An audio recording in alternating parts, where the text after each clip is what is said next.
professor, physician, epidemiologist. I am Dr. Sri Banerjee.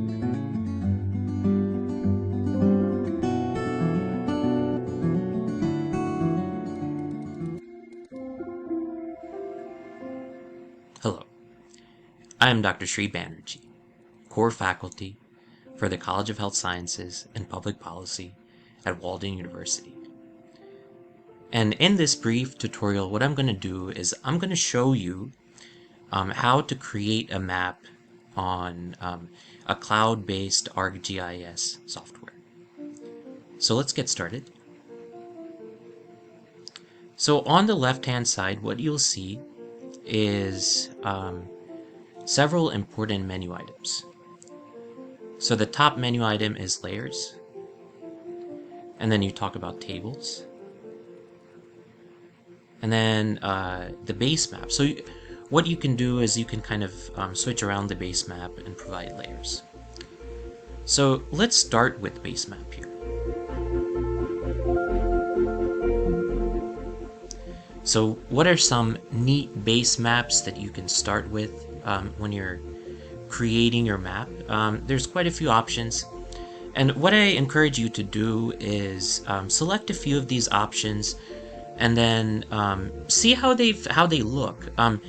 Because one of the things that's going to happen is when you have the layer that you are providing on top of your base map, the colors really have to have to represent certain values, and so you want the contrast to be enough that it's able to communicate the data that you're actually trying to convey. So with all that said, this is actually, the first one is imagery. So this is from remote sensing data. Data that has been collected from Landsat and other satellites that have been launched in outer space and is monitoring and providing real-time photography of Earth. So then there's street level, night level, and there's actually examples of how there were a lot of power outages, and that can be, a night view can be a really good way to tell where there's power outages if you're taking satellite and remote sensing images. The one that I actually most recently used, which I encourage you to take a look at, is this dark gray canvas. It's kind of neat. It shows up really nicely if you're trying to create a color distribution within the top of the map. Okay, so now that we have a base map that seems to be suitable for this, let's take a look at the type of layer that we may want to add. So let's exit out of here and then add layers. And when we go into add layer, take a look at this my content. So you can switch this my content to anything that you may choose to do. And so what I encourage you to do is make sure you're signed in and have an account. And so go into the Living Atlas. And there's quite a few types of informative urban heat island severity for US. Look at this. There's quite a few sort of informative layers and layer options. So if you're familiar with them, I encourage you to use them. But the one that I want to be working with is county health rankings. And I've talked about the importance of this in some of my other clips. But this is a very informative sort of data set to use. And the most recent one that is out there is actually 2021. And so this is actually a really interesting and important sort of data set, not only for national but states and counties. and quite a few important measures: the uninsured, the child poverty, and the physical inactivity. And then there's certain health outcomes that really need to be um, assessed and can be assessed from the county health rankings. So take a look at some of these example measures. There's a full list of variables that you can take a look at. I encourage you to go in here and explore this further. So I'm going to go ahead right now and select Add to Map.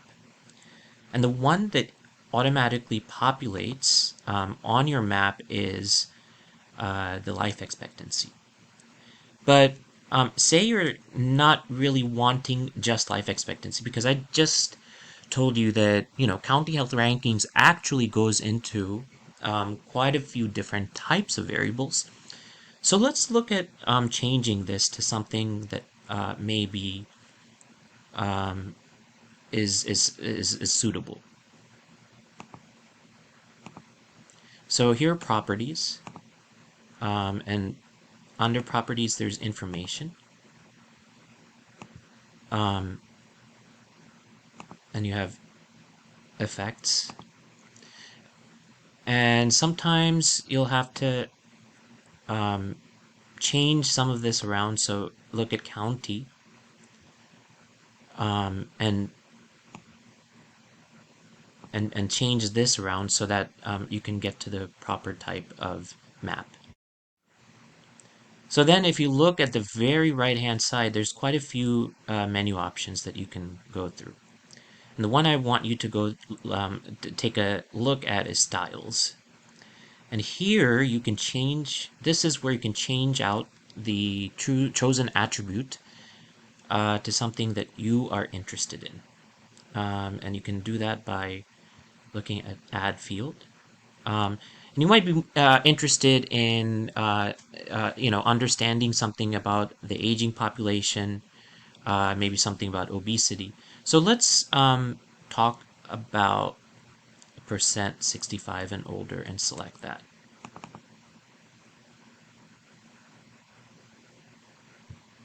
Then select enter. And then you can add. And now you actually have two. So you might want to remove life expectancy, or you might want to do a comparison. So you might want to map two attributes simultaneously, and which there's an option to do so as well. But what I'm going to do here is change this and try to look at percent 65 and older, and then change the type of menu, the type of map. So what you're doing is your number 2 is pick a style. And so this is the default style with the, and this represents magnitude and amount, but what we're more interested in is kind of the percentages in each county. So this is a nice map which represents, now you have a legend here, and you can quickly take a look and see what the ranges are of the different colors. So light blue is higher percentage of 65 and older, whereas dark blue is lesser percentage. So this would be pointing to certain types of health needs which may not be applicable to the rest of the population. So I'm just going to quickly show you some of these other options.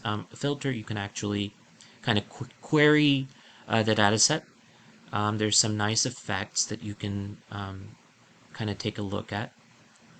And then label features, and there's a lot of different options here. So you can change the map, but to create a basic map doesn't really take that long.